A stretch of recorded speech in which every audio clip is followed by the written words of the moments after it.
Donald Trump says he again asked Vladimir Putin if he interfered in the U.S. election, and the Russian leader reassured him he absolutely did not meddle. "I really believe that when he tells me that, he means it," Mr. Trump told reporters on Air Force One. He said every time he sees the Russia leader, Mr. Putin tells him I didn't do that, and is very insulted by claims he interfered. "You can only ask so many times. He said he absolutely did not meddle in our election," said the president. Image: Donald Trump and Vladimir Putin appeared on good terms at the APEC conference. Mr. Trump said the pair had talked informally 2 or 3 times in the last few days on the sidelines of the Asia-Pacific Economic Cooperation APEC conference in Vietnam. U.S. intelligence agencies believe Russia interfered in last year's presidential election to help Mr. Trump get into the White House.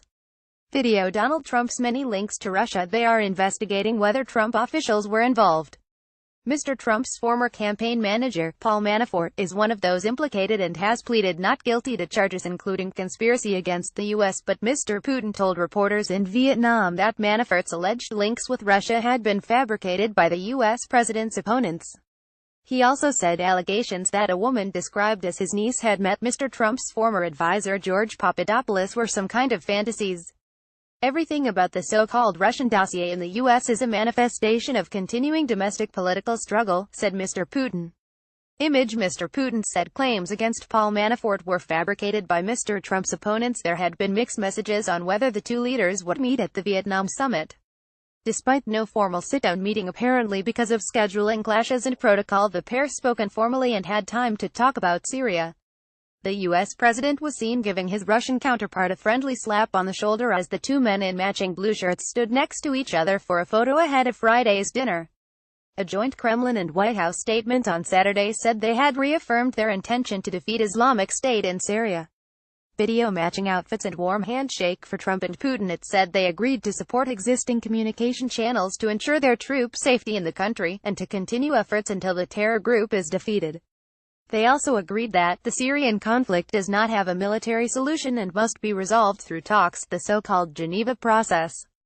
Mr. Trump is now in Vietnamese capital Hanoi as he comes to the end of his Asia tour. North Korea said on Saturday that Mr. Trump had begged for a nuclear war during his trip.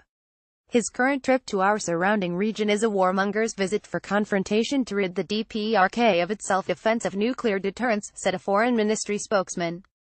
Video: Tuesday, North Korea should come to the table. The president has laid bare his true nature as destroyer of world peace and stability and begged for a nuclear war on the Korean peninsula, the statement added. "A dotard like Trump can never frighten us or put a stop to our advance," said the spokesman, whose statement was released via the North's KCNA news agency. The secretive regime has carried out a number of rocket tests this year as Mr. Trump and Kim Jong-un trade threats.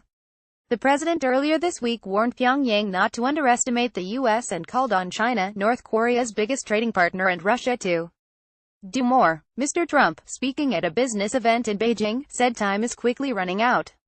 "We must act fast, and hopefully China will act faster and more effectively on this problem than anyone. I'm also calling on Russia to help rein in this potentially very tragic situation." While in South Korea, Mr. Trump also offered North Koreans a path towards a much better future, urging the regime to come to the table and make a deal over its nuclear program.